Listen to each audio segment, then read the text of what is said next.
Hello, welcome back to the channel. Today, we're diving right into how you can streamline employee performance tracking with Zoho Project. Firstly, log into your Zoho Project account. Now that we've done that, click on the Task drop-down menu and select Set up Task Automation. The reason we do this is to standardize the workflow across the team, making tracking more efficient.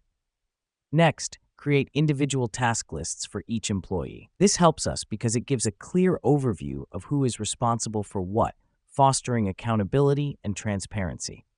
Let me explain why this matters. It ensures everyone is on the same page and eliminates confusion about work assignments.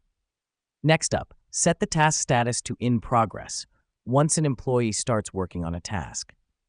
Not only does this keep you updated on what everyone is doing, but it also gives you a real-time snapshot of project progress. Here's what's happening behind the scenes. Zoho's algorithm uses this data to generate performance reports that you can access anytime.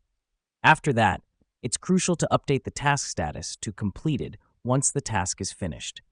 This is important because Zoho Project uses this data to calculate the employee's productivity rate, helping you identify top performers and areas that need improvement. Finally, use the Reports feature to access performance data. Simply click on Reports and choose Employee Performance.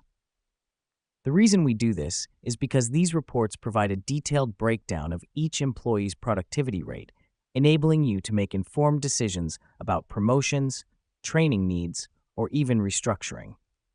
And that's it. By following these simple steps, you've just streamlined your employee performance tracking with Zoho Project.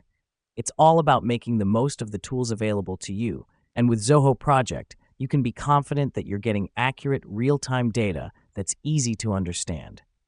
Thank you for watching, and see you in the next video.